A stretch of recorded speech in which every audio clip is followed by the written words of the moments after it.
Welcome to the Pod of Asclepius, your fortnightly healthcare technology podcast for the technical crowd. Sponsored by the American Statistical Association, we're bringing the technical experts of engineering, entrepreneurship, data science, and regulation straight to your earbuds.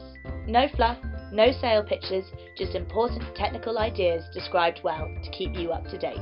All in the time it takes to get to work. And here's your host, Glenn Wright Colopy. Hey folks, welcome back to the show today. Today we have a really cool double feature on time series modeling to monitor the health of animals. This episode has a lot of my favorite things in it. It has multivariate time series, it has some optimization derived from those time series, and the analytics that they use has a really good business case for particularly personalized analytics, or in this case, personalized to animals. It has plenty of critters in it, which is always fun. Our guest today, Shane Burns, is a physicist turned data scientist turned protector of the animals. He's a great guy, always helpful and always fun to talk to. He's really gone all in, creating some really nice displays showing the data he's working with and the dashboards of machine learning outputs that he provides to domain experts. So it's definitely worth checking out the video version of this episode to get the most from it. Well, Shane, why don't you get started? Thanks very much, Glenn. So I guess my name is Shane Burns. I've been working as a data scientist now for the past 3 years. So I started off originally with a degree in experimental physics, and from there moved on to applied mathematics, and then finally into data science.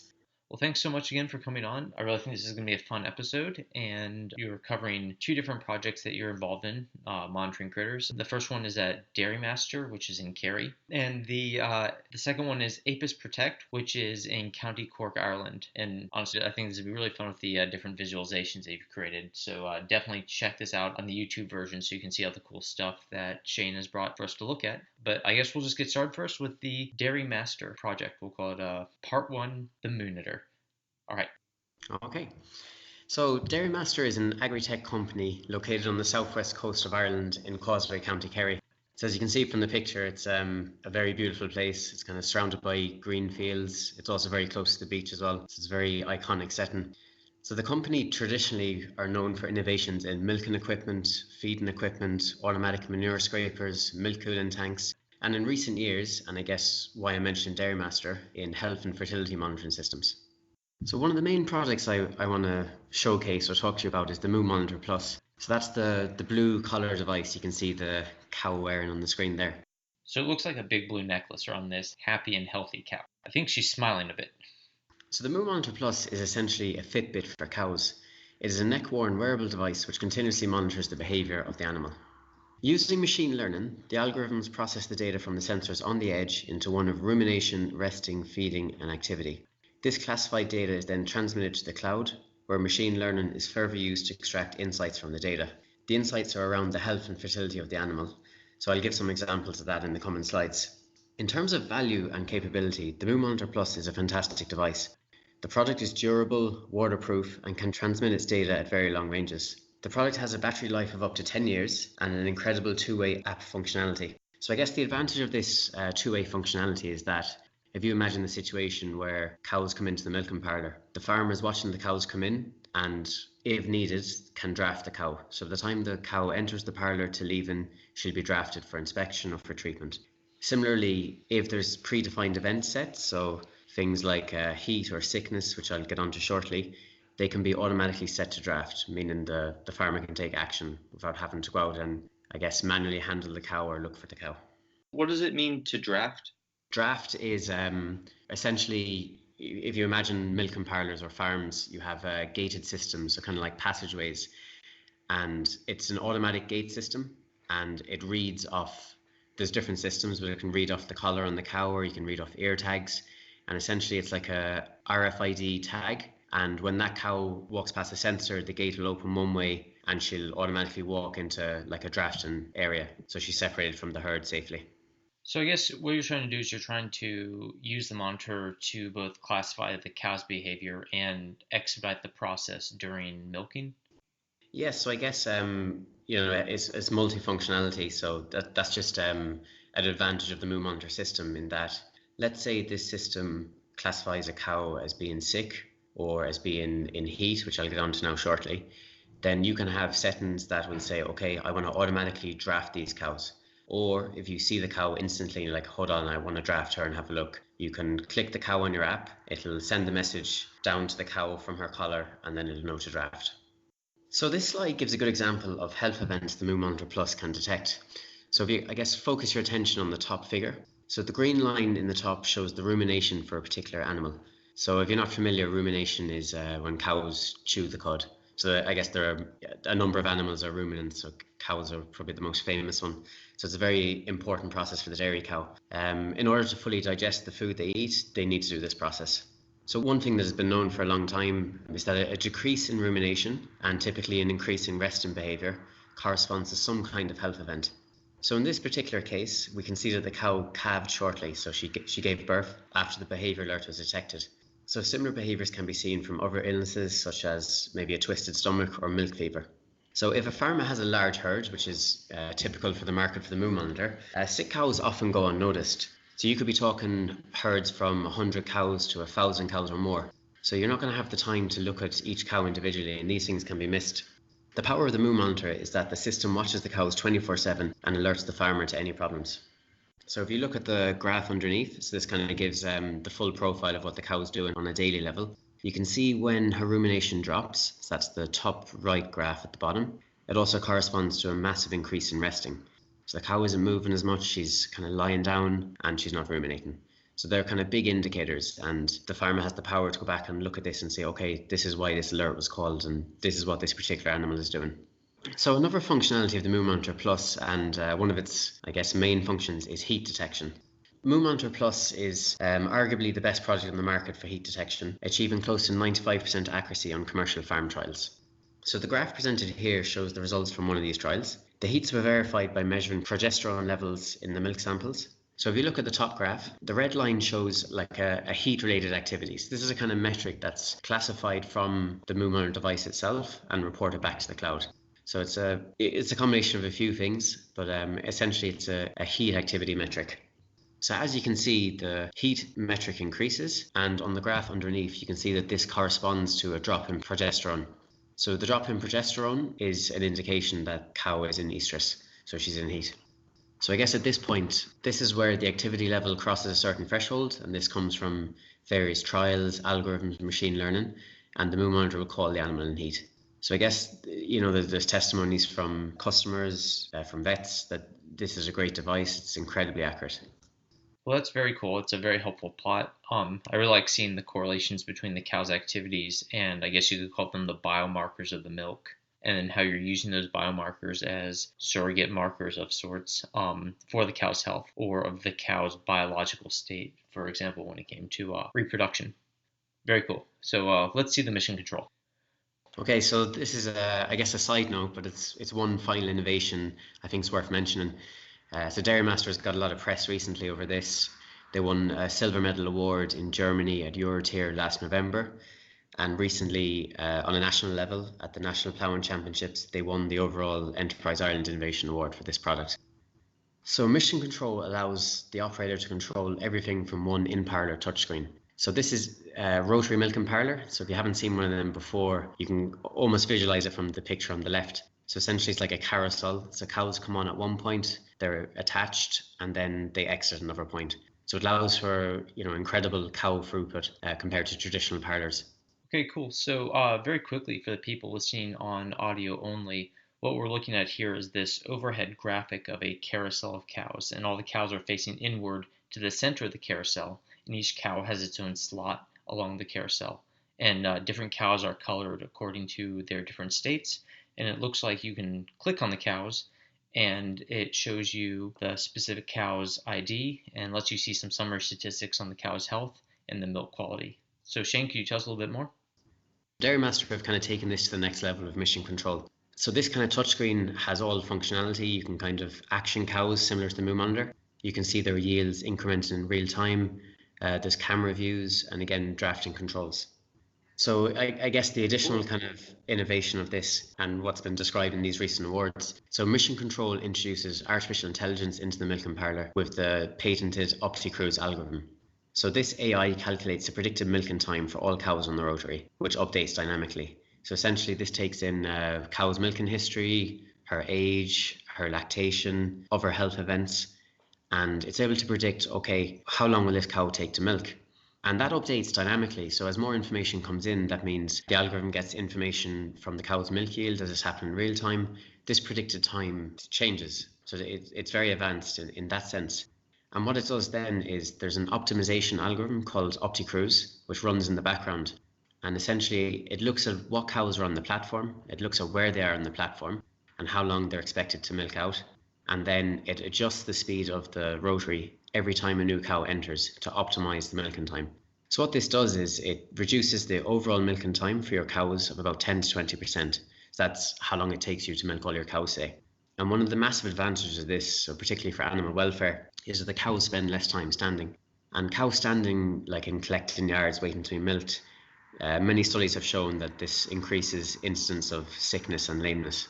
So it's a great innovation, not just for the farmer in terms of time saving, but also for the animals themselves. So you can basically have more personalized metrics on the cow's output, which then helps you how you treat and deal with the cow be more personalized as well. So exactly. I can imagine like you have a time series of the cow's milking output. And as the cow's output changes through time, you're tracking this and the machine is recording, predicting what that cow's milking time will be and adjusting it accordingly. How do the cows exit through the rotary? I guess it does move relatively slowly. These are very big units, but they have about 4 bales or 4 positions to exit on. And essentially there's like a gate that comes down behind them once they start milking. And when they're finished milking, and so cows could go around multiple times as well. So I guess from this OptiCruise algorithm, it might think, okay, there's a cow going very slow here and it's holding back 20 cows. We'll just speed up the rotary, send that cow around twice. So it has all that intelligence. But essentially, when it's time for that cow to exit, so that could be deemed by the farmer or from the algorithm, that gate will lift, and then there's a kind of a prompter for the cow to get off. So I guess they're quite smart animals and they adapt to new rotaries very quickly. So within a day or two, they'd be quite happy on this rotary and they know where they get off. Well, this is definitely a cool innovation. It's nice seeing that, not only is it optimizing business outcomes, it has a very good business case, because without a good business case, an innovation doesn't really get used. But this also has a really nice animal welfare aspect.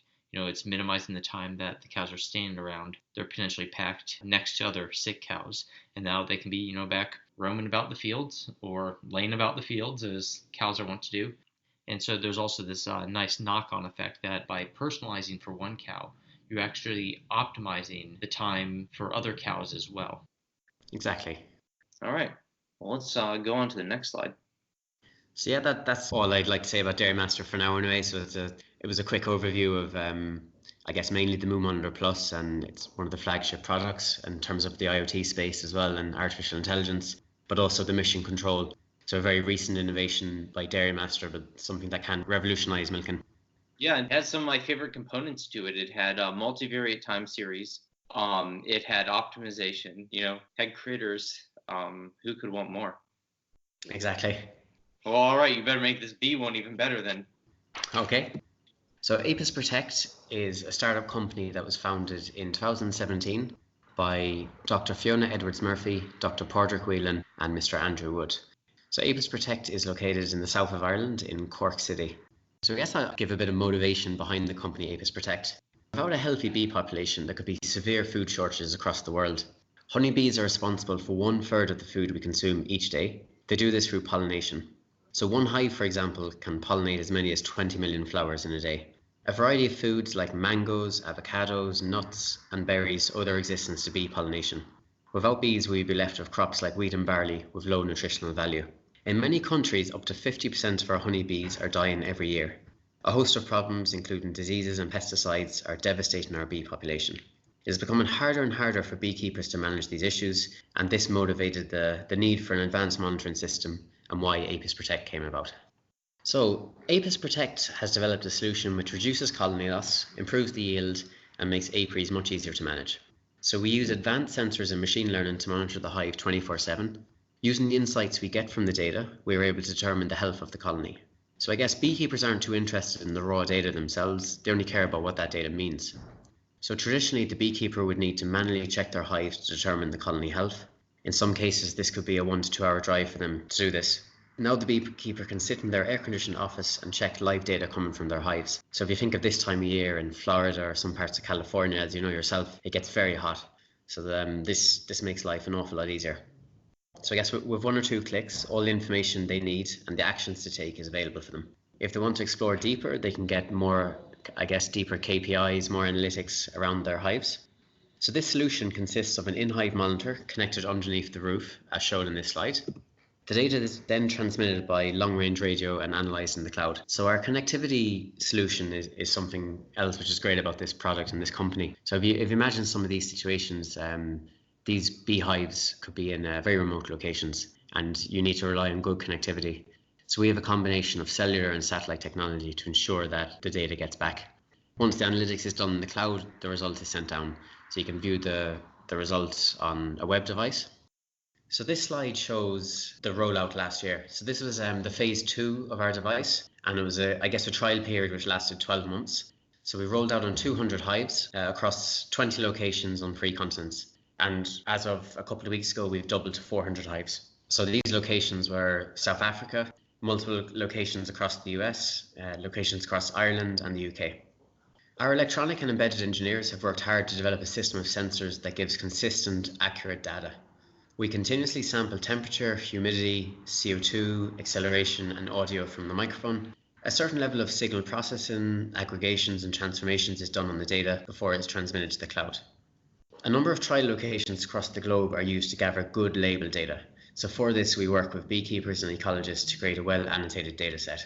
Feature engineering is then used on the sensor data. So naturally, this involves simple descriptive statistics combined with more advanced feature creation.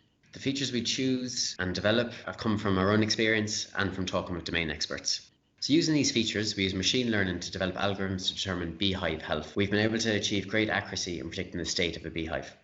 We are also working with the company Intel to investigate the possible applications of artificial intelligence for the beekeeping industry. The Intel technology allows for AI inference on the edge of a low-powered device.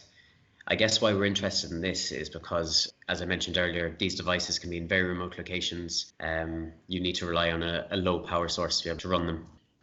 That's one of the interesting things. I think a lot of the sensor-based technologies these days, where there's so much focus being given to the data that's being generated from them and the analysis of that data. But these are also huge engineering undertakings as well.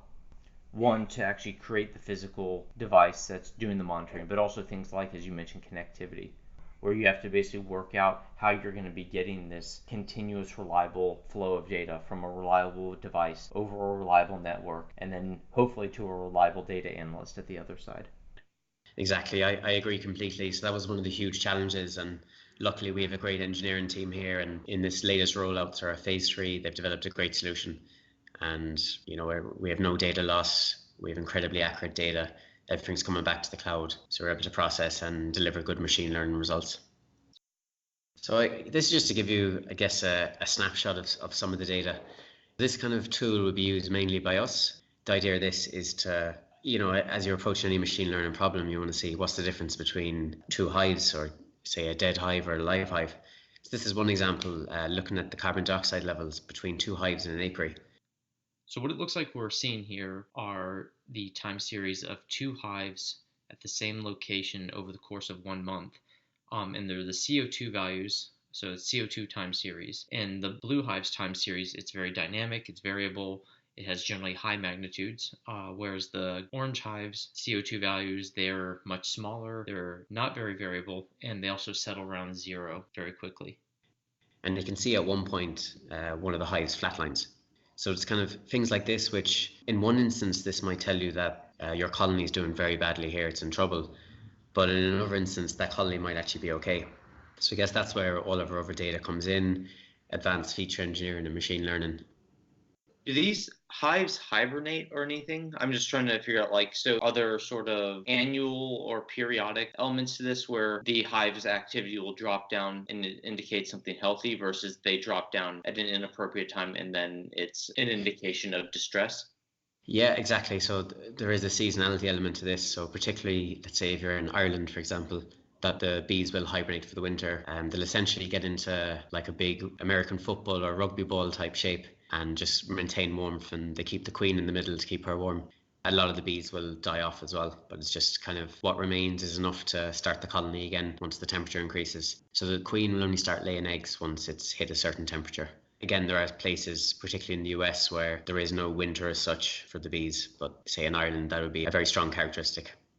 So I guess one major dynamic that you might see in a bee population is when their new queens are laid and the hive proliferates or becomes two hives. For example, can you actually detect things like that in the monitor where you see essentially one population or one colony diverging into two different populations? So I guess one thing which is kind of on our priority list and something we have been able to show is queenlessness, which is a big thing it might not be the top priority for beekeepers, but it is a big priority. So we are able to detect queenlessness. And what might happen then in that hive is, okay, there could be a number of queen eggs, say, and they all have the potential to grow into queens, but essentially then they'll fight it out and you'll have one queen left. Or in other cases, the bees could leave, the bees could swarm, and you'll be left with a dead hive. So we can see that dynamics happen in terms of our time series. So we can see the two different scenarios, one where the hive will recover and one where the hive will die. And is there an intervention that people can do to help with this? Or is it simply something that you have a forewarning? Yeah, I guess you can cultivate queens. So you could plant a new queen into a new hive. Another thing we might do is we can detect kind of colony size. So if a colony is strong or if it's weak. And if a colony is weak, then there are a number of things that can be done, but we can advise on, say, splitting a stronger hive so that you're combining the weaker and stronger one. So your intervention is basically you can try to spread monarchy. Yes, exactly. Machine learning is no basis for a system of government. This is just another time series I'm showing you, and this is temperature for two hives side by side in an apiary. I guess the idea of me showing you this is just to highlight how hives right next to each other with, seemingly a similar number of bees in them have quite different behavior. So you can see the kind of peaks and troughs in the temperature varies quite a lot between these two hives. And again, this can be an indicator for a certain type of behavior. It can be an indicator for the size of the colony. So again, it's these kind of features that we're using to answer the questions that beekeepers are interested in. It looks like, at least to me, that they have the same dynamics, but they differ in magnitude. Exactly, yeah, a different range. So temperatures are going much lower in one of the hives compared to the other, and that is quite a difference in temperature. That's what I want to say about the company ApisProtect. So just to add a few more things. So again, as I mentioned at the start, the company started with the 3 co-founders, and since then they've grown to a size of 10 employees, and over the next 12 months plan to grow to 25. So we've employed across kind of all areas, software engineering, embedded engineering, electronic engineering, sales and marketing, beekeeping expertise, ecology, and data science. Perfect. So they are hiring if anyone wants to help save the bees. Exactly. Well, Shane, thanks so much for your time today. I really enjoyed this. I got, again, some of my favorite aspects of data analysis. We got time series modeling. We had some very strong domain knowledge informing how you interpret that data. And of course, you had optimization. And you're helping critters and having a good business line as well. So thanks again. I think audience will really enjoy this. Thanks very much, Glenn. Thanks for having me. Have a great day. Thank you. Well, that's it for this episode of the Pod of Asclepius. We hope you enjoyed it and will tune in for our next episode. If you're watching from YouTube, don't forget to subscribe to our channel and leave a like. You can also follow us on our other social media channels, including LinkedIn, Twitter, and Instagram. Have a great story or presentation that's ready for prime time? Or know someone who does? Drop Glenn an email because he'd be happy to hear from you. We would like to thank our sponsors from the American Statistical Association section on Statistical Learning and Data Science, section on Medical Devices and Diagnostics, and North Carolina chapter. The views expressed on the show are those of the speaker and not their employers, our sponsors, or anyone else not saying the words.